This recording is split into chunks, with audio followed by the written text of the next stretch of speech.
Tucky Bear. What are you doing? You taking a cat nap in the garden? Yeah.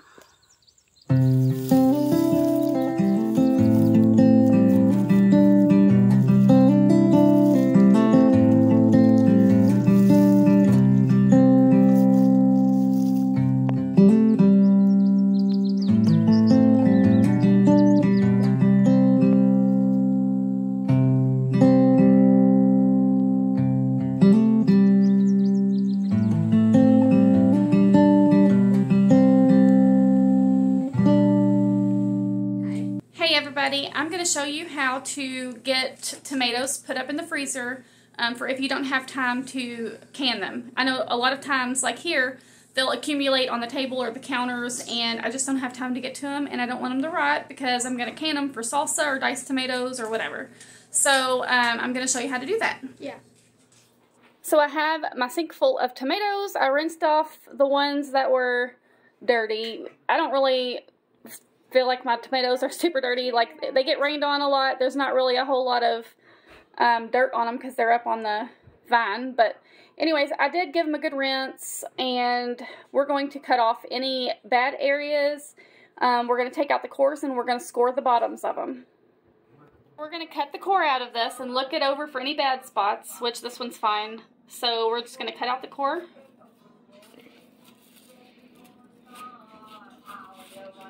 And then you want to cut a big X in the bottom of it. And then you're done. Basically, you're going to put this in a Ziploc bag. You're going to need some gallon freezer bags. And I'm just going to keep going. I like to fill my freezer bag up with as much as I can. And that way, I don't really know how much a freezer bag will hold. Maybe 10 small tomatoes. Now this one has a bad spot on it, so we're going to kind of come in here and see how bad it is. Oh, it's got a big bad spot in there. I don't know that we're going to be able to use this one. It feels kind of gross too.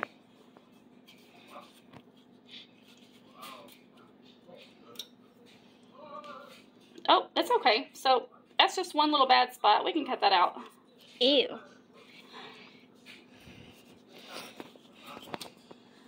So the rest of that's all right. But we're going to go ahead and get the core out.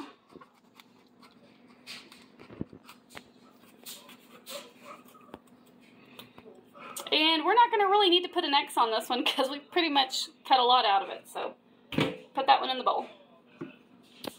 All right.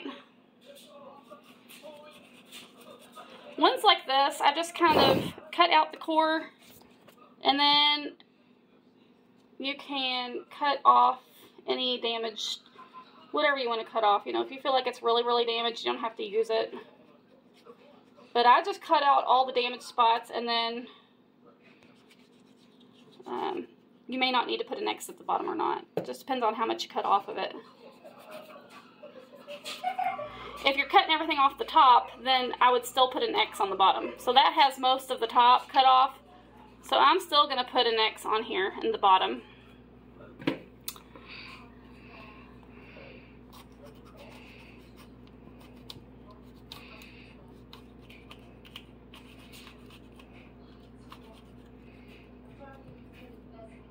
Oh, there's a bad spot here, so we're going to cut that out.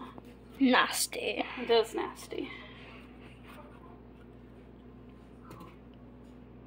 I want to look in there and make sure it looks good. That looks pretty good. There's no damage on the inside except for the spot that I cut out. So, and I don't need to X that one because it's pretty much damaged. All right, let's continue. Yellow one. It's called a lemon boy. Lemon boy. I use a bunch of different kinds of tomatoes when I'm canning salsa. I think it makes for a really pretty jar.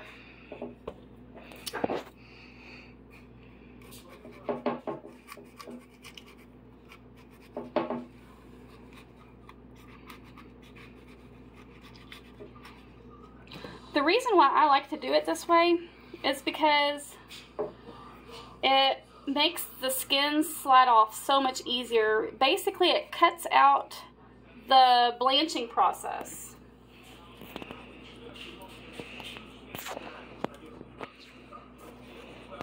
If you have chickens, you can throw all these scraps out to the chickens. They would really like that. So.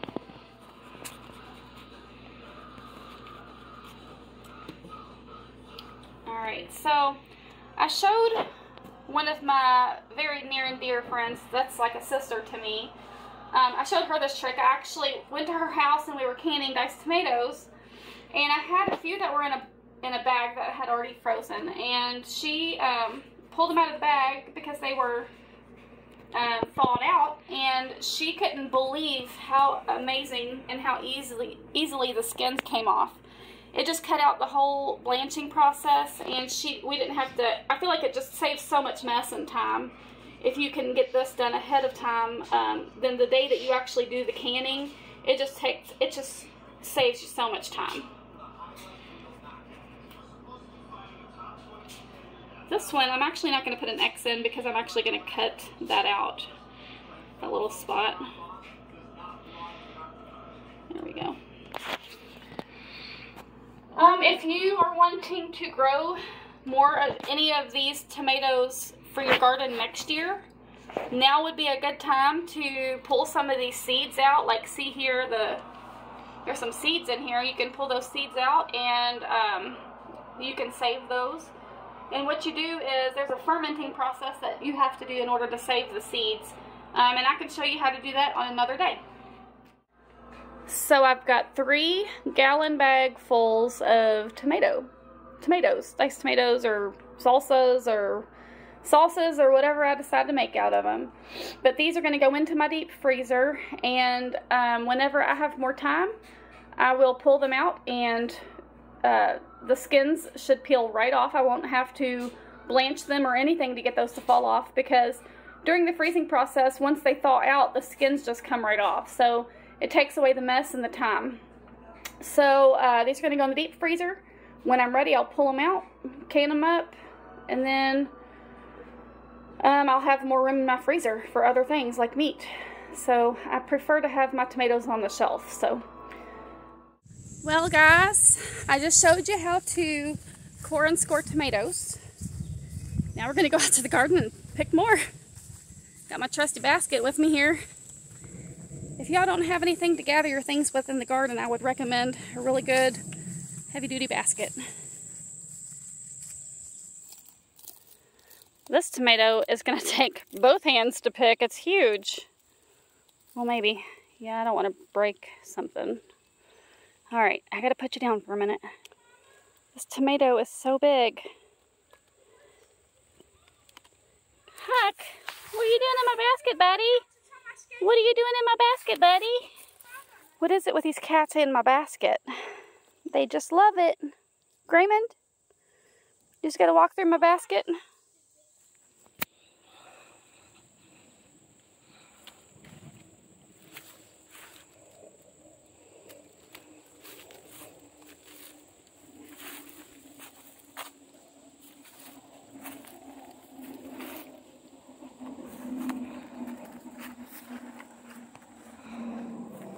That's a nice one. That's an Indiana red. Oh man. There's a big, huge Indiana red tomato over here that I've been waiting on to get ripe. I'm going to show you what happened to it. Come here. Isn't that sad? This just makes me want to cry. It's huge too. It's like really nice. It would have been perfect for a sandwich. Oh, I wonder what's eating them.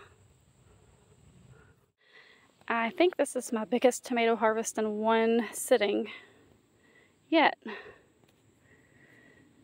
There's a ton in there. That's a pretty big basket, as you can see.